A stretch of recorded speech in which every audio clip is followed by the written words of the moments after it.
네, 반갑습니다. 자벤킬 대표 정동입니다.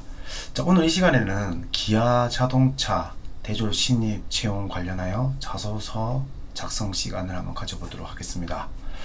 다들 공채 시간이라고 많이 바쁘시죠? 자, 항목이 3개밖에 없어요. 기존에는 뭐 인재사항에 대해서 써라 뭐 이런 문항이 있었는데 사라졌습니다. 그리고 채용 프로세스를 보면 모두에게 다 AI 면접 기회를 준다라고 되어 있어요.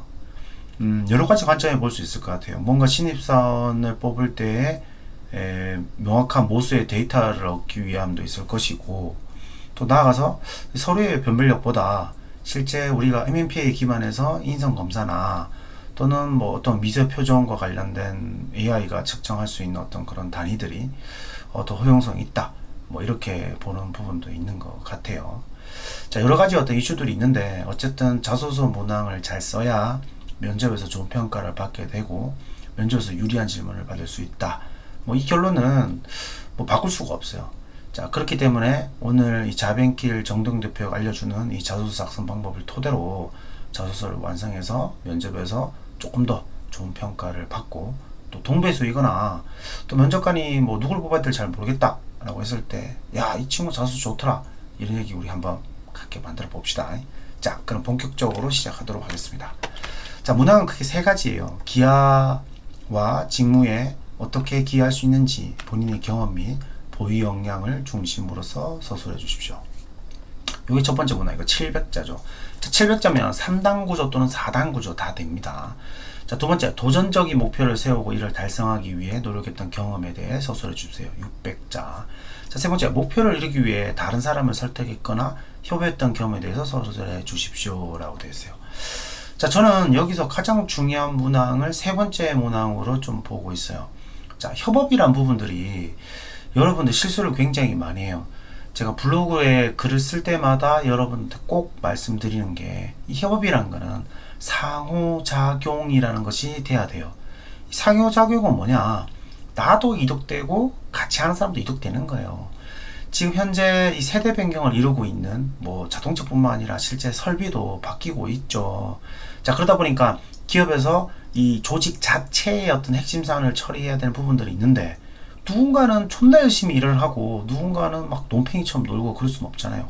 다 같이 과업을 실행하기 위해서는 이러한 상호작용, 협업이 철저하게 이루어져야 된다라고 보고 있습니다. 자, 그래서 3번째 문항이 좀 중요하다고 보는데요. 자, 그러면 각각 문항에 대해서 설명을 좀 해보도록 하겠습니다. 자, 첫 번째 문항이죠. 제가 블로그에도 비슷한 글들을 적어놨어요. 자, 첫 번째 문항에서 어떻게 쓰는 것이 더 좋은가 이런 얘기들을 해놨는데, 자, 첫 번째 문항은 업무적 강점을 쓰라는 말입니다. 본인의 경험이 보용력을 쓰라는 건 업무적 강점을 쓰라는 것이죠. 자, 그러면 사람들이 업무적 강점과 성격의 장점을 헷갈려 하는데요. 업무적 강점은 실제로 기여할 수 있는 부분을 쓰는 거예요. 자, 하나의 예시를 들어볼게요. 자, 설거지라는 과업을 토대로 한번 이야기를 한번 해볼게요. 자, 설거지를 해요. 자, 설거지를 하려고 하는데 뭐 고춧가루나 뭔가 이 기름때나 잘 안 지는 부분이 생긴 거예요. 자, 그러면 이런저런 방법을 시도하죠. 그리고 뭐 설거지 할 때 이런 기름때나 고춧가루가 잘 안 질 수도 있지. 뭐 생각해보니까 내가 빨리 설거지를 안 해서 그런 것 같아. 물에 안 담궈놔서 그런 것 같아. 뭔가 이렇게 생각하면서 뭔가 방법을 시도하는 것들은 성격에 가까운 겁니다. 업무적 강점이 아니라는 거죠. 쉽게 말해서 본인이 경험, 보유의 역량을 바로 뭔가에 기여할 수 있는 게 아닙니다. 자, 그러면 강점은 뭐냐? 설거지를 하는데 고춧가루가 묻은 것이 잘 안 져요. 그때 75도의 따뜻한 물에 약 20분간 불려서 바로 지웠다는 거예요. 바로 즉자적인 어떤 여러분들이 가지고 있는 보유의 기술과 경험과 노하우가 바로 사용될 수 있는 그것을 말을 하라고 하는 겁니다. 자, 앞서 말씀드린 뭔가 이런저런 시도를 하는 것은 성향적인, 쉽게 말해서 경험적인 전문성인 부분이고요. 이 부분은 명확한 강점입니다. 이를 구 못하는 사람들이 많은데 이 두 가지는 다른 거예요. 그래서 확실하게 적으셔야 되고, 조금 더 팁을 드리면 두 번째 말씀드린 75도에서 따뜻한 물에 약 20분간 불려서 바로 지운다. 이런 부분에 과정을 기술한 것까지는 봐준다는 겁니다. 내가 75도에 따뜻한 물인 약 20분간 불려야 되는 것을 어떻게 알았을까요? 그런 아는 과정들이 있었을 거 아니에요. 네, 그런 부분들까지 적는 것은 인정이라는 거죠.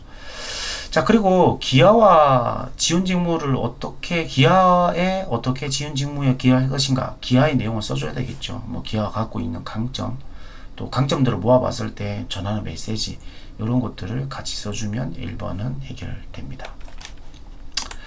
자, 그리고 두 번째 문항을 한번 볼게요. 두 번째 문항은 도전적인 목표를 세우고 이를 달성하기 위해 노력했던 경험에 대해서 서술해 주십시오. 그래서 600자입니다. 600자면 3단 구조를 써야 되죠. 주장하고 거기에 대한 배경과 가정을 쓰고 결론을 써야 됩니다. 자, 여기서 함정에 많이 빠지는 것들은 보다 높은 수준의 아주 멋있고 괜찮고 대단한 어떤 수준의 내용을 쓰려고 해요. 그러다 보니까 자신의 능력 밖의 목표를 달성한 이야기를 쓰거나, 또는 여러분들이 많이 쓰는 게 뭐예요? 관련된 직무와 관련된 자격증 이야기를 쓰는데 이 문항을 버린다는 겁니다. 자, 생각해 볼게요. 낮은 목표 괜찮아요. 그리고 여러분들을 최종 합격시켜주는 면접관 연령대가 50대 전후예요. 여러분들이 도전한 것과 면접관에 도전한 것은 갭이 존재한다는 거예요. 그래서 굳이 높은 목표를 쓸 필요 없어요. 낮은 목표를 써도 된다는 거예요. 그래서 낮은 목표를 써서 유리한 어떤 면접에서 질문을 받고 그것을 해내가는 과정에서 가능성과 가치를 전달하는 어떠한 전략으로 가시는 게 훨씬 더 유리합니다. 괜히 자격증 쓰고 너무 높은 목표 썼다가 질문 받고 똑같은 말 계속 반복하고 이래나 저래나 목표가 아닌 것처럼 결국에는 그런 어떤 면접에 좋지 않은 분위기를 만드는 것보다 낮은 목표라도 내가 명확하게 해낸 것을 쓰는 게 좋아요. 자, 일단은 전화기 기준으로, 전기과 기준으로 말씀을 드릴게요. 전기과 입학하면 이제 회로에 관련된 것을 배우고 브레드보드 실습을 합니다. 그리고 부품을 뭐 받아서 브레드보드에 꼽죠. 그리고 뭐 납땜을 하는 것도 있어요. 자, 그러면 우리가 꼭 사용해야 되는 장비가 한 가지 있는데 그게 바로 테스터기라는 거예요. 자, 그러면 이 목표를 어떻게 설정하는지 제가 맥락만 설명을 간단하게 드릴게요. 자, 저항을 측정하는 방법을 배웠어요. 해봤는데 잘 안 돼요. 그래서 매뉴얼을 한번 찾아봤어요. 그래도 안 되네. 그래서 잘하는 친구한테 물어봤어요. 그러니까 이렇게 하는 거구나. 조금 할만해요. 자, 그래서 이 전류와 전압 또는 어떤 저압과 조금 높은 압의 측정 목표를 다시 세워요. 자, 그래서 매뉴얼을 찾는 것보다 직접 해보는 게 중요한 것을 이미 사전에 알았죠. 자, 그래서 조교한테 물어보는 것을 병행을 하면서 직접 해봐요. 조금 빨리 익혀지는 것 같네. 이렇게 노력하는 방법이 있었네. 오예. 자, 요런 부분들이 도전한 목표를 세우고 달성하기 노력하는 과정이에요. 그때 자기만의 채널도 생기고 동료와 함께하는 방법도 잘 알았다는 거예요. 이런 식의 기술이 되면 2번은 깔끔하게 해결됩니다. 자, 해당 내용을 작성하기 위해 뭐 이런 부분이 힘들다면 약간의 광고입니다. 자변길에서 판매하는 서류 합격하는 모분답안 자소서 전자책을 한번 구매해 보시는 것도 좋을 것 같아요. 제가 영상 아래 댓글로 남겨둘 테니까 링크를 타고 가셔서 구매하시면 바로 받아볼 수 있습니다. 자, 그렇게 한번 해결하시는 걸로 하고 2번은 끝내도록 하겠습니다. 자, 3번입니다. 목표를 이루기 위해 다른 사람을 설득했거나 협업했던 경험에 대해서 서술해 주세요 라고 되어 있습니다. 700자죠. 4단 구조 또는 3단 구조를 주장을 하고 배경 쓰고 본론 쓰고 결론과 행업안을 버무려 쓰는 방법입니다. 앞서 말씀드린 것처럼 이 협업이 현재는 이 어떤 산업군이 발전하고 있는 과정에서 중요해요. 왜 중요하냐고요? 포엠 어떤 기반에서 세대 변경이 되었고 대량 생산 또는 뭔가 새로웠던 과정에서의 어떤 셋업, 어떤 현장이 달라진 부분들, 고객과 시장이 어떤 바뀌고 있는 부분들에서 해야 할 것들, 이런 과업들이 굉장히 중요하기 때문입니다. 그래서 세대 변경에 따른 포엠 중 사람의 어떤 포지션이 어떻게 협력하는 방식을 선호하는가 라는 부분에서 고민을 좀 해보셔야 될 것 같아요. 자, 무슨 말이냐면 상호작용을 어떻게 하냐, 뭐 기계와 사람이 하냐, 방법과 사람이 하냐, 사람과 사람이 하냐, 이런 것들을 명확히 드러나도록 기술을 해야 된다는 거죠. 자, 포엠을 모르면 찾아봐야 됩니다. 인터넷에서 찾아보시고 안전 포엠이 아니라 생산 기반의 포엠을 꼭 좀 보시라는 거죠. 자, 제가 예시를 하나 드릴게요. 자, 예를 들어서 군대에서 내가 차량 정비병을 했어요. 자, 그러면 차량 정비병이 하는 일이 뭡니까? 간단한 예방 점검부터 실제로 뭐 엔진을 내린다든지 파워트레인 부품을 교환한다든지 소모성 자재를 관리한다든지 노후화된 어떤 차량에 대한 관리를 한다든지 이런 것들을 하는 일이죠. 자, 자주 사용하는 공구가 있는데 계속 제자리에 없어요.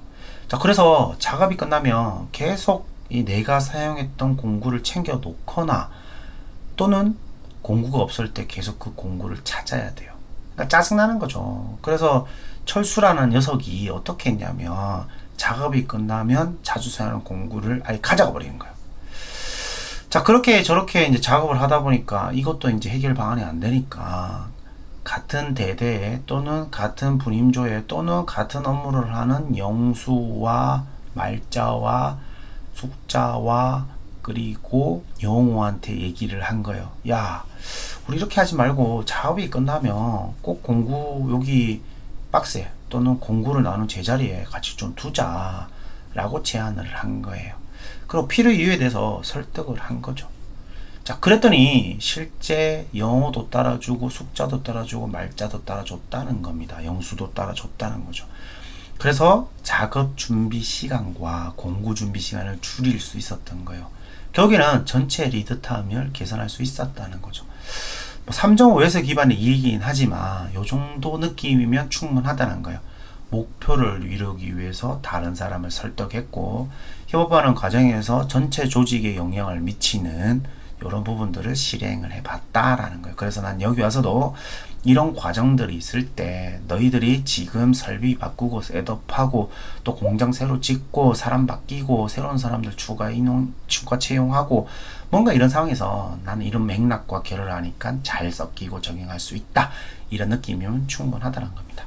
자, 이렇게 쓰면 실제 여러분들이 면접에 가셔서 대응하기가 굉장히 쉬울 겁니다.